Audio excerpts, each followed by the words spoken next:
Welcome. Welcome to Sunday morning Dharma service. Welcome to those of you in this room, our local practitioners, and also online. And then first of all, I'm sure you're all a little frozen. So welcome into the warmth of the room. And is there anyone that's new today? Raise your hands. Welcome. So you are walking into or entering a space where you're welcomed just as you are. So in our community, we are one Buddhists, but we are adherents to the truth that we are all one. And we will practice as one together today. And we'll practice sitting, we'll practice chanting, and we will also listen to a Dharma talk by Reverend Ginger. To begin today, we will have Hannah lead us in movement so we can prepare our body for our meditation practice. Please welcome Hannah. Okay, you can interlace your fingers and take your hands behind your head. Elbows gently in towards the face. Drop the shoulder blades and then drop the chin. Try to remain tall in the spine to start. Slide your hands towards the top of the head a little bit more, drawing the chin in closer to the chest. Breathe into the back of the lungs. Inhale, fill up the back. Exhale, soften tension. Slide your hands towards the top of the head a little bit more, trying to keep the spine straight, stretching the back of the neck. Elbows up to the ceiling. Open the elbows, lay your head back in the hammock of your hands, squeeze the middle of the back together. Exhale, hands to the nose. Inhale, right elbow open. Lift the chest and pull the elbow open more. Exhale, center. Inhale, open the left elbow. Keep the body centered as best you can. Lift the chest. Squeeze back the middle of the back. Exhale, center. Right side, inhale. Lift the chest a little, twist. Exhale. Left, inhale. Exhale. Round the lower back, so just let the lower back go back a little bit. Feel that stretch. Relax your shoulders. And then slowly drop forward. Slowly breathe in, fill the lower back. Exhale, let go of tension in the face and behind the eyes. Slowly dropping the elbows forward. Bring the elbows hanging over the left knee so there's a gentle twist in the right side. And then center, and then elbows over the right knee. You could go down as far as you like. I stay up a little taller. And then center, elbows up. One more big open, lean back, squeeze the shoulders together in the back. And then lift the arms up overhead. We'll drop the left hand. Keep your head on straight as you lean. Reach the arm, try to straighten the elbow. Pull the head back, gaze at the thumb. Drop the left elbow, bending the left elbow. Breathe into the side of the lungs. Lift the ribs as you breathe. Fill them up. Press the right hip down. Inhale. Exhale, stretch. Inhale. Exhale, stretch. And up. And the other side. Left arm up. Keep your head nice and relaxed. Start to lean to the side. Try not to drop your head. Keep your head up straight.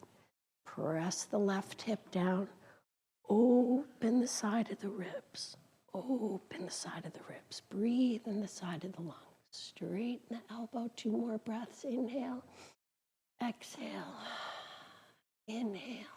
1 more stretch. And up. Good. And we'll twist to the right. Up high first. Lift the chest. Lift the chin. Turn the head to the right. Inhale. Exhale, twist. You're massaging the internal organs. Inhale. Exhale, twist. And exhale back to center. Other side. Inhale. Exhale, twist. Inhale, lift the chest, pull back the head. Twist the shoulders, twist the waist, twist the eyes, and exhale, center. Good. Lean back on your arms and shrug your shoulders up to your ears. And you could just massage in there a little bit. And then we'll sit up and just take eagle arms. The right arm is over the left. So the thumbs stay towards the face. And if you can, you cross twice, but that's not necessary. Keep the thumbs this way rather than turning them. Elbows up high, hands away from the face, and then press your shoulders down as hard as you can. Elbows up high. Keep your neck soft. Move the elbows to the left and elbows to the right. And then center, and then elbows into the body. Shrug the shoulders up to the ears, round forward. Elbows can sway over to the left, stretching under the right shoulder blade, and sway over to the right, stretching under the left shoulder blade, and center, and up, and press the shoulders down one more time, and then relax. We'll do the other side. Left arm on top, back of the hands towards each other. They don't have to touch. Up high, hands away from the face. You hold that up and press your shoulders down. You can feel the tension in the upper shoulders. Massage yourself, moving around this way and that way. And then coming forward and rounding forward and swaying your body a little to the left and to the right. And then release the hands. Walk the hands forward. Stretch the back. And then walk your hands to the left. And walk your hands to the right. Good. Stretch out the legs. And bend the knees. We'll just loosen up the hips to help prepare us for our seated meditation. Get some blood flowing in there. If you like, you could twist all the way around that way. See what feels good. Extend the left leg, cross the right leg over, the right ankle. And then you could slide the left heel in towards the body. So when you're seated, you could, yeah, exactly. And then up that way, rock a little side to side, massaging the hip. Let a little tension out. Keep your face relaxed. You could go deeper if you like, and then we'll change sides. The left ankle goes over the right thigh. Pull the right heel towards the body. You'll start to feel a stretch. Move a little side to side. The more you bring in the heel, the deeper the stretch. If you want a deeper stretch, you could sit up like that and really pull it in. But that's not necessary. We're just trying to get a little blood flowing in there. Stretch out the legs, forward fold. Move into your breath. Everything's okay. Let go of your worries. Let go of your worries. Breathe into the body. Good. And sit up. Okay. Have a nice meditation.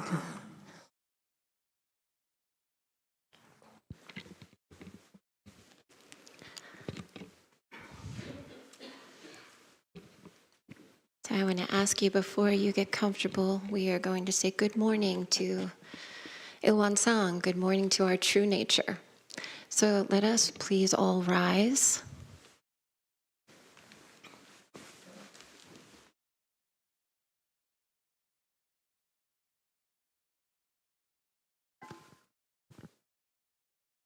And we stand before Ilwansang, one circle image. which represents our true nature, which is complete, perfect, utterly impartial and selfless. And we bow to, in gratitude, to the four graces, which are the contents of Ilwonsong. I bow in gratitude to the grace of heaven and earth, honoring the infinite beneficence of nature and the universe.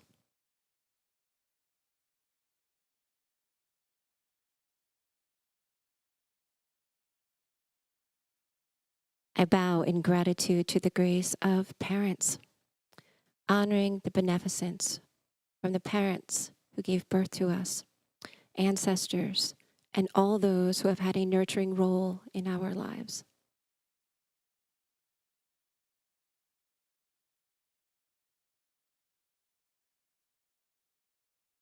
I bow in gratitude to the grace of fellow beings, recognizing the truth of interconnectedness.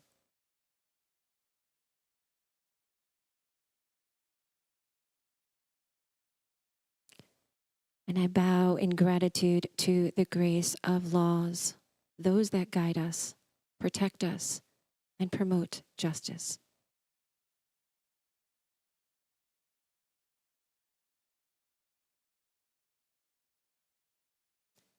Now, please take a moment to bow to your neighbor Buddhas with your open hearts and beautiful smiles.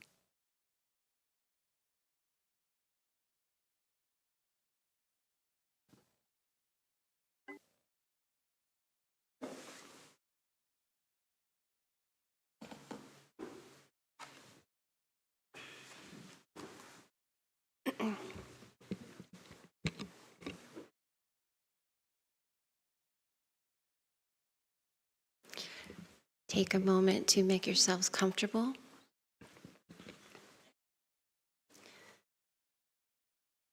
And Maureen will lead us into the method of seated meditation.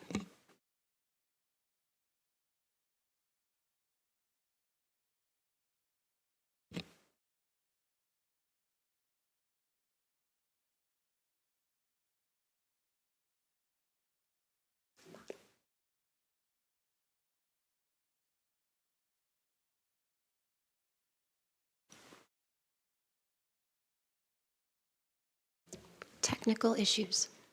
One moment. Just relax your body.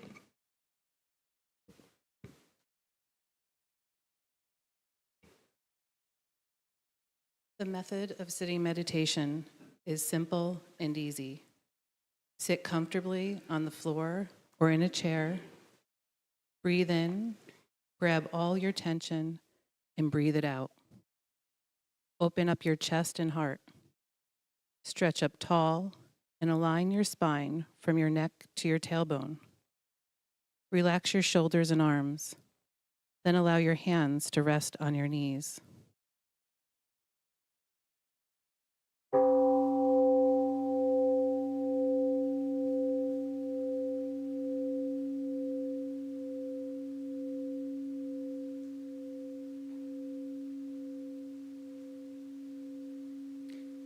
Bring your attention to your breath.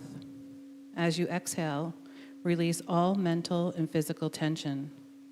Invite your attention to abide in your chi energy field, which is called Danjan. This is located about 2 inches below your navel and is power center for your breathing.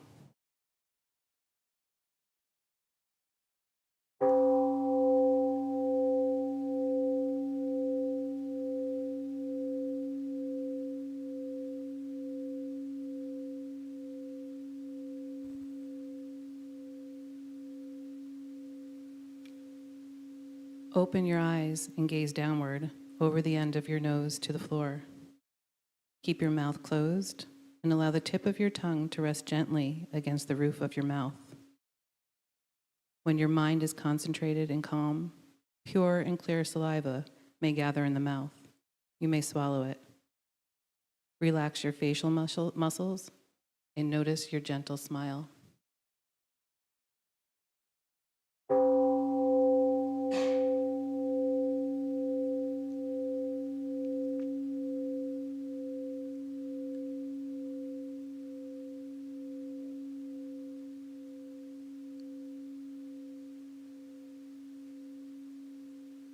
If your face and body begin to itch, do not scratch.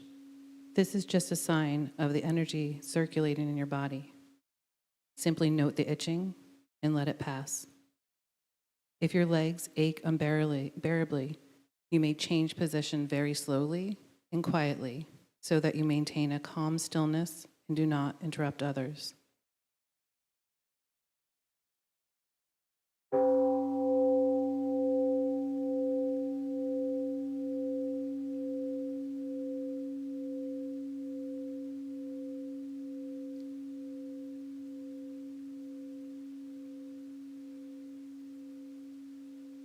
When thoughts arise in your mind, do not be discouraged or disturbed by them.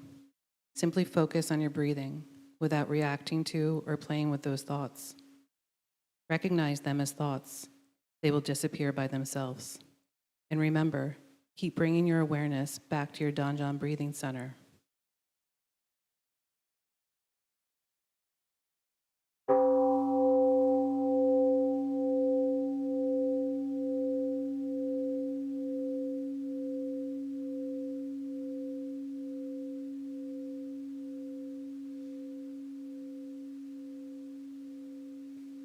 If you continue practicing meditation for a long period of time, you will rest in the realm of samadhi, deep meditation, in which the mind is calm, concentrated, perfectly focused, and at peace, with no distinction between self and others, time and place.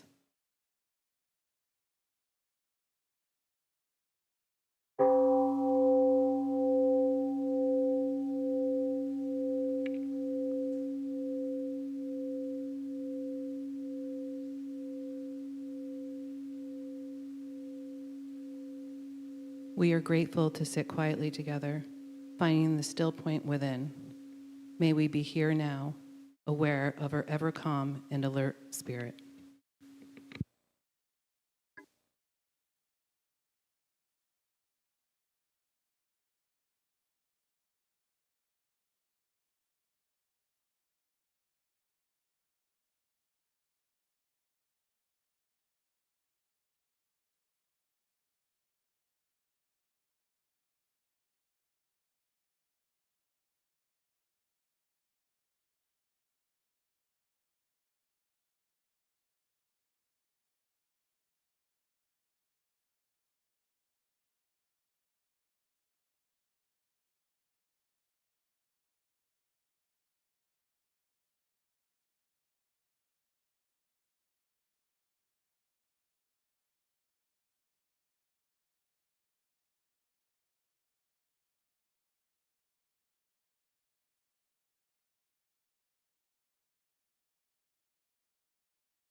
Our meditation practice continues with chanting the Owan Song Vow and the Heart Sutra. Please open up your booklets to pages 4 and 5, and John will lead us in chanting.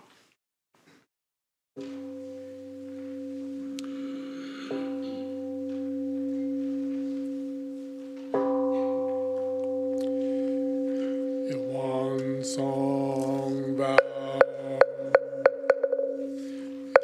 One is the realm of samadhi beyond words and speech, the gateway of birth and death, transcending being and non-being, the origin of heaven and earth, parents, fellow beings, and laws, the true nature of all Buddhas, enlightened masters, unenlightened people, and sentient beings. One manifests as both permanence and impermanence, viewed as permanence.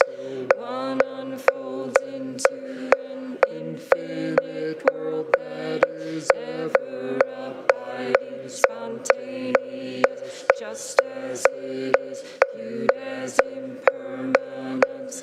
One unfolds into infinite worlds through the cycle of formation, duration, decay, and extinction of the universe, and the birth, aging, illness, and death of all beings, according to how we use our minds and bodies. In the four forms of birth, we transform through the 6 realms of existence, progressing or regressing with grace, arising from harm or harm from grace. Therefore, we unawakened beings vow to practice wholeheartedly, modeling ourselves after Ilwan Sangha Dharma Buddha, by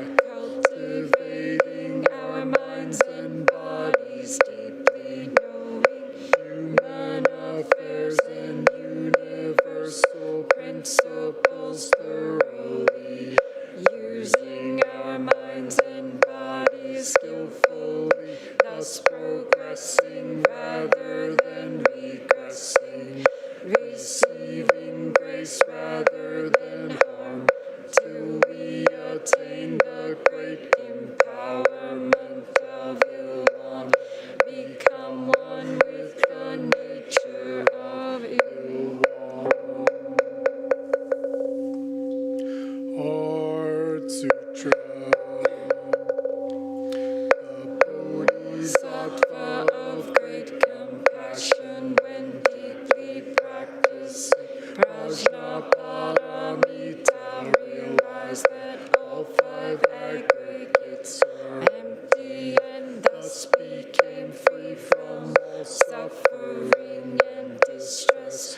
Shariputra, form does not differ from emptiness. Emptiness does not differ from form. Form is emptiness. Emptiness is form. The same is true of sensations, perceptions, impulses, and consciousness. Shariputra, all dharmas are empty. They do not appear or disappear. Not tainted or pure, do not increase or decrease. Emptiness, no form, no sensations, no perceptions, no impulses, no consciousness. Eyes, no ears, no nose, no tongue, no body, no mind, no form, no sound, no smell, no taste, no touch, no object of mind, no realm of eye, ear, nose, tongue, body, or mind consciousness. Ignorance, nor extinction of ignorance, no old age and death, nor extinction of them,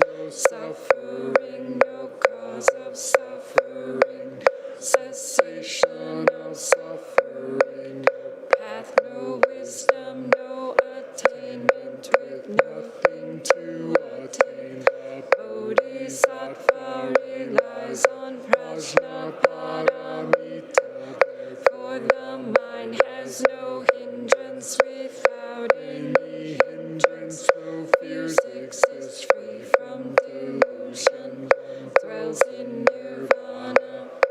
Buddhas of the past, present, and future rely on Prajnaparamita, attain supreme enlightenment. Therefore know that Prajnaparamita is the great mantra, is the great enlightening mantra, is the unsurpassed and unequaled mantra, which is able to eliminate all suffering. This is true, not false. Proclaim the Prajnaparamita mantra, which says, gone, gone beyond, far beyond, now awake. Gate, gate, para, gate, para samgate, bodhisvaha. Gate, gate, para, gate, para samgate, bodhisvaha. Gate, gate, para, gate, para samgate, bodhisvaha.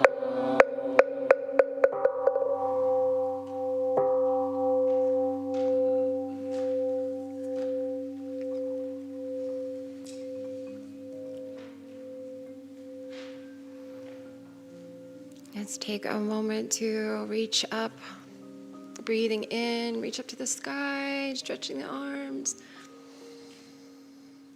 And breathing out, release. Let's do it that one more time. Reach up, reach a little bit higher, holding the breath, and release. Twist to one side. Twist to the other side. Circle the neck in one direction. In the opposite way. Now you may release your legs and make yourselves comfortable. Today we will have a Dharma talk given by Reverend Ginger. And the title of her talk is A Life with Direction, From Self to Together. So please bring your palms together to welcome her. Good morning. What a day. I think today is the coldest day in my One Dharma Center life for the past 5 years. I guess what I'm saying is your presence brings me such a great joy. And I am grateful to be able to share this talk with you today. Many young people today feel pressure to keep up, to move faster, to decide earlier, and to show visible progress. As a result, familiar questions naturally arise. Am I moving fast enough? Am I falling behind? Yet before we ask about speed, there is more fundamental question that we need to actually ask. Where am I headed? Speed has meaning only when direction is clear. When the direction is clear, moving slowly is not a failure. But when the direction is unclear, even fast movement can lead to exhaustion and confusion. So today I'd like to reflect on how direction begins and why it matters. During this time, I also want us to hold one question together. Is this choice only for me, or does it include others? From time to time, people ask me how I came to become a One Buddhist minister, 교무님. Whenever that question comes up, I find myself thinking of my older brother. This was over 30 years ago when he had just returned from a week-long youth meditation retreat. Before attending that retreat, he was much like myself, not particularly spiritual, even though we had grown up in a One Buddhist family. After that retreat, however, something about him had changed. It was not dramatic, but it was noticeable. That change stirred a sense of curiosity in me. I wanted to understand what it was about Won Buddhism that had affected him in that way. That curiosity also led me to attend a young adult Dharma service at the same temple I had visited many times with my mother. Yet this time, something within me shifted. I could not explain it then, but looking back now, I see it more clearly. Something had been planted. A few years later, when I came to the United States to study English for a year, a fellow international student once asked me why I was studying so seriously. Without much thought, I replied, because one day I want to help share Won Buddhist teachings with a broader audience. At the time, I did not have a detailed plan or clear answers. I only had a sense of direction. In Won Buddhism, our founding teacher, Master Sotaesan, offered clear guidance on the direction of a human life. In the scriptures of the founding master, he taught that there are two great tasks in a human life. One is to meet a true teacher of the Dharma and attain awakening. The other is, after accomplishing the great way, to save all sentient beings. These two are the most fundamental undertakings of a human life. At first, when we hear phrases like this, attaining Buddhahood and saving all sentient beings, we may feel that this teaching is meant for someone else, not for me. I felt this way at first. It can sound like guidance directed only toward spiritual specialists or even monastics. And in one sense, that impression is understandable. But Sotaesan was very clear. He spoke of the great tasks of a human life, not the tasks of monastics alone. This teaching was not meant for a select few. It was meant to speak to all of us. The first task is inward. It is not simply about reaching some grand endpoint of practice like enlightenment, the lofty idea. It's really about the ongoing progress of awakening our mind and heart, studying how our own mind responds to conditions, how our habits take shape, how attachments arise, and how cause and effect quietly shape our daily lives. Through this study, we begin to recognize our own patterns more clearly. And over time, continued practice allows us to use our own mind freely rather than being driven by it. So what about the second task? Saving sentient beings? Does that mean we are supposed to become saviors or heroes? We could, but it really means shift our attention outward toward our relationship with the world and ask us to consider how our words, decisions, and actions touch the lives of others. As our understanding deepens, clarity can no longer stay personal. It has to become useful. Practice must take responsibility for its impact. And because we live within a web of independent relationships, learning to live in ways that benefit others is not separate from practice. It is practice. In Won Buddhism, awakening isn't the finish line. It's where responsibility begins. No matter which direction we choose in life, we have to learn how to understand ourselves and the world at the same time. And that's where the threefold practice comes in. By cultivating the spirit, developing wisdom, and making mindful choices and actions, it gives us practical guidance for carrying out both of those tasks together. These two directions, awakening and saving all sentient beings, bring us back to a simple but searching question. Do my effort and choices end with me? Or do they expand to include us? Direction becomes clear when awakening begins to include others.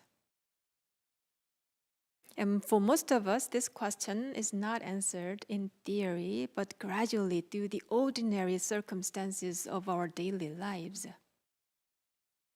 We often assume that life's direction begins with a dramatic moment, a crisis, a breakthrough, or sudden awakening. In Buddhist history, we hear stories like this, such as Shakyamuni Buddha leaving his palace after directly encountering suffering. In fact, last year I was reminded of this in a very contemporary way by a visiting student from the Yongsan One Buddhist Seminary.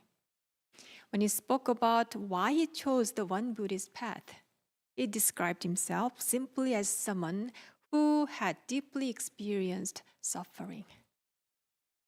Whatever he pursued wholeheartedly. In his search for happiness, he joined a promising startup, made a great deal of money, and later lost it. He found love, married, and eventually went through a painful divorce. After moving through success and loss, love and separation, he reached a point when he knew he needed a deeper answer. At that moment, he decided to seriously study the One Buddhist teachings. His parents had strongly encouraged him to explore. So for about a year, he studied sincerely, questioned deeply, and practiced steadily.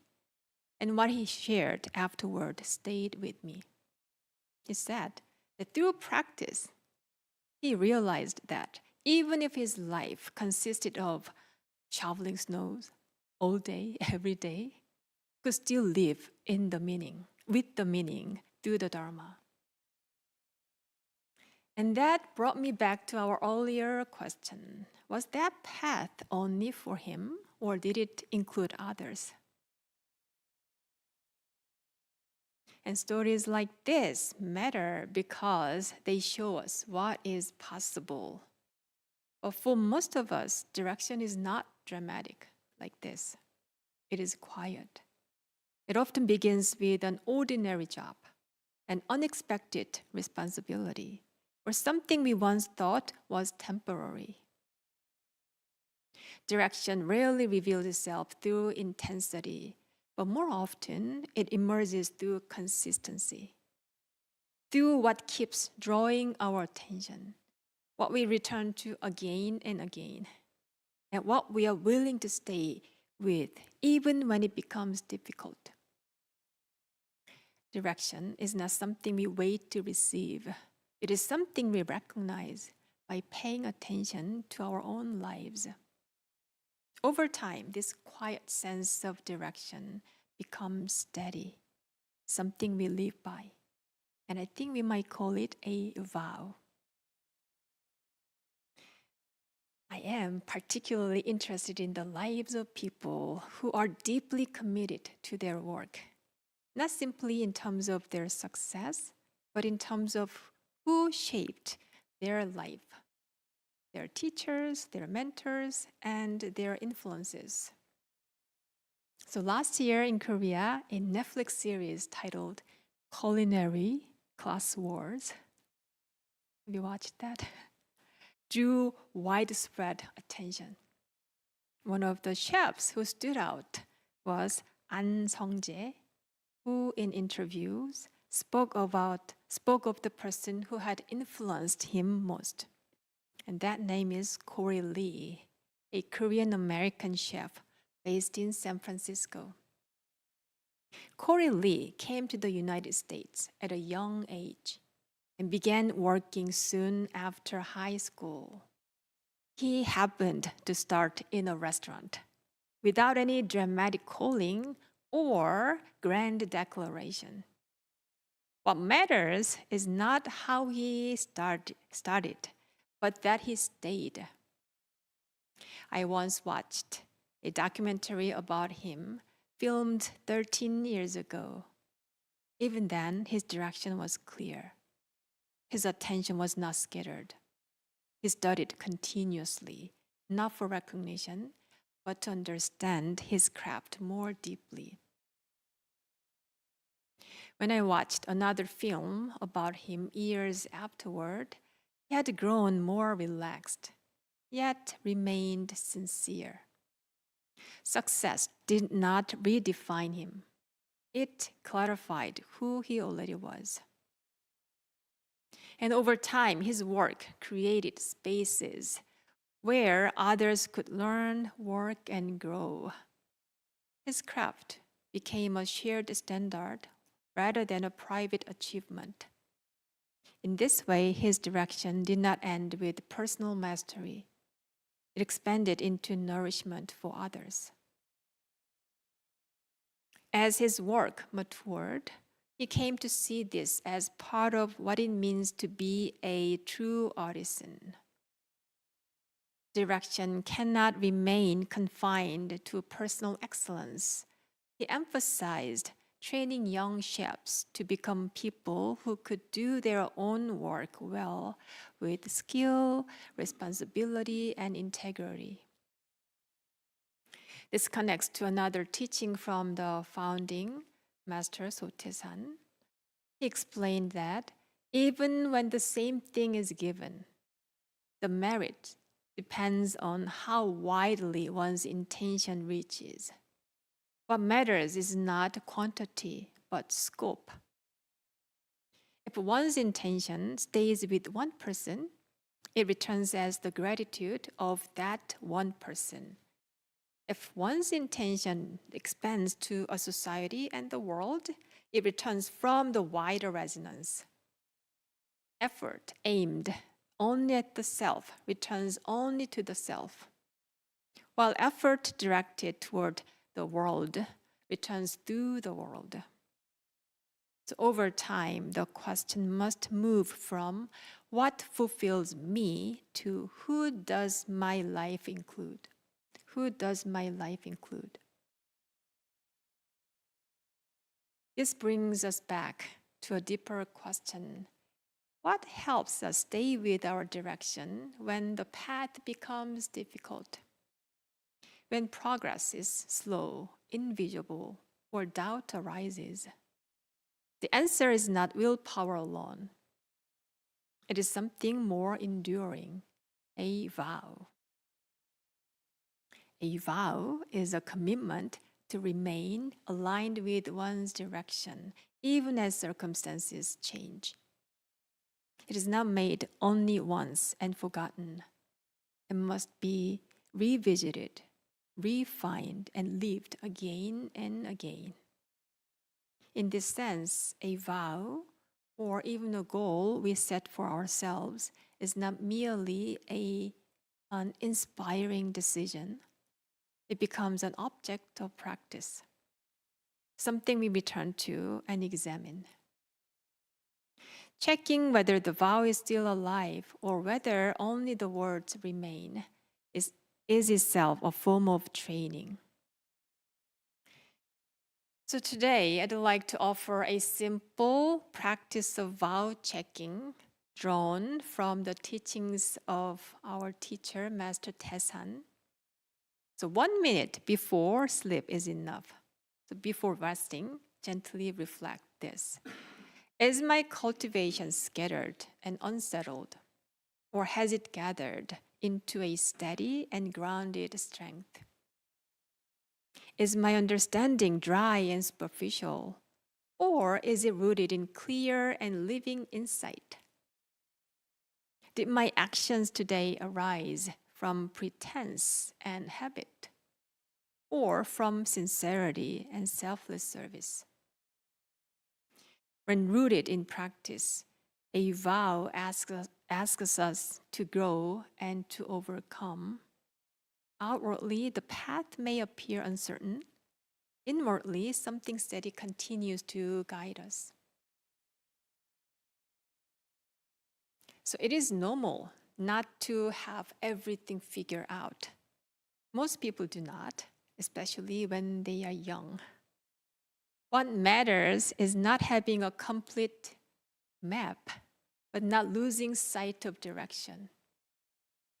Do not wait for a dramatic moment to decide that your life matters. Instead, paying attention to what you return to, what you care about over time, and what you're willing to stay with, even when it becomes difficult. And as you choose, return to the question we held today. Is this choice only for me, or does it include others? When a vow remains alive, it naturally moves beyond oneself. Sometimes quietly, sometimes invisibly, but always relationally. So if your direction is clear and your heart remains steady, that is enough to keep going. And for now, that is enough. Thank you. So in fact, this talk was originally shaped with young people in mind. Those especially seem to be coming to our center more so these days. And if I am being more honest, I prepared this talk for one particular person in my mind. Can you who that person is? Can you guess? My brother's son. So my brother's son is here visiting me right now and smiling right there. So shall we welcome him? And I think he has a few lines to share with us. Come forward. 앞으로 오세요. And he's my favorite nephew. And in fact, I have only one nephew. 서서 하면 돼.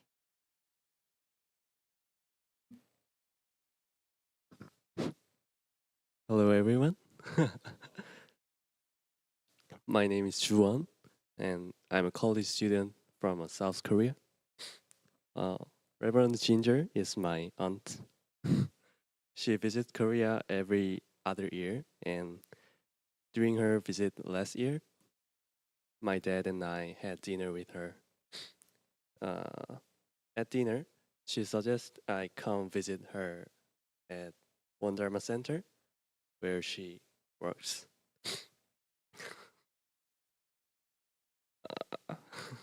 She said that visiting the United States might help me broaden my perspective. Maybe I seemed like someone who had only lived inside a small comfort zone. After talking with her, I thought that makes good sense. I wanted to see where she works, experience something new, and meet people from different walks of life. So here I am. I've been here for about a week now. Every morning I wake up at 5:15 to join to early morning meditation.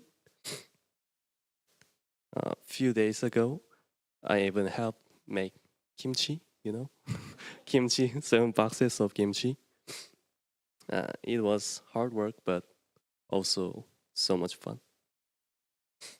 I'm happy to be here and to meet all of you.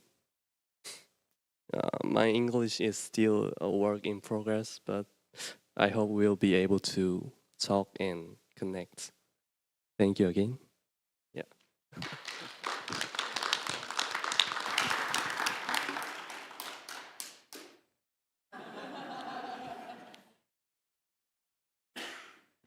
So living with him for past a week is more than my entire 20 years or so, ever since he was born. So I'm learning about him, and I realized him. He's not the one I kind of remember in my mind. So it's such a joy and blessing to be able to share this teaching and practice with him. Good job, Joan. And thank you. Thank you, Reverend Ginger, and thank you, Juwon. I learned that Juwon, we took him to the gym. He's very strong. Lots of weight. So I have a few announcements to share with you all. There are, where did I put it? Oh, so there's, we go on pilgrimage. So if you're a seasoned practitioner and you would like to go to South Korea, Yongsan, which is the birthplace of Won Buddhism, there is in May this Yongsan retreat. And then if you'd like more information, there's this packet out in the foyer. And also Reverend Yu will be giving us a Dharma talk and when he comes back in 2 weeks. So some more explanation in 2 weeks about what a pilgrimage, why we do this pilgrimage. There's also this online gathering, which is Tea and Conversation, it's called. It's just about warmth, and it's with all of the, not all of, but a good amount of practitioners from all different Won Buddhist temples across the country. And this is also a place for support. So if you need a supportive community and you want to get to know people, this is online, and it's happening February 23rd from 7 to 8 p.m. And you can find this, as well as our retreats are also online retreat offerings. And if you're a part of our Kyohadan, we have a Dharma name, please stay here in this, we're going to the conference room after this gathering. So let us open our booklets once more to end today by singing the morning prayer song to page 9.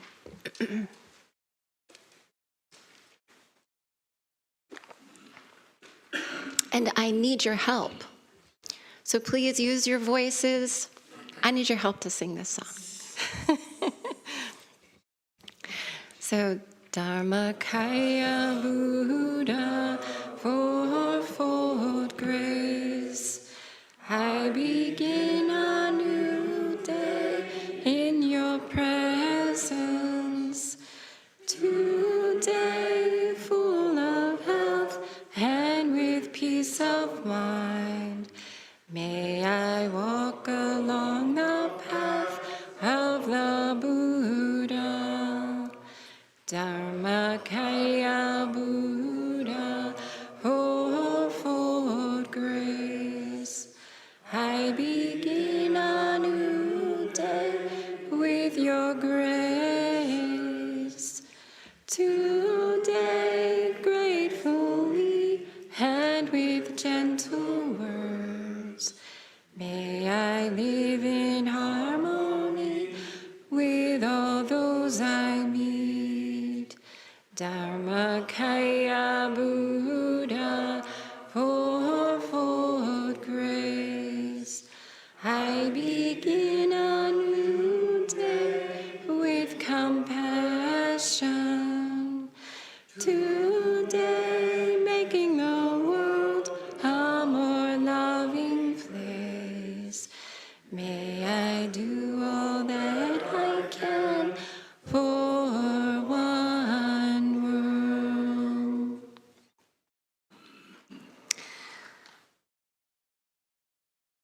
Have a wonderful day. Today, Shannon gave this to me. You probably can't see it, but it's a little angel. It's very sweet. She gave this to me today, and Reverend Ginger's Dharma talk reminds me of Reverend Ginger too, reminded me that we can be the warmth for someone else in your life. Keep our heart open first, and your minds opened, And then our practice is our action in our life, as Reverend Ginger spoke of. So I'm wishing you warmth in every aspect. Have a wonderful week.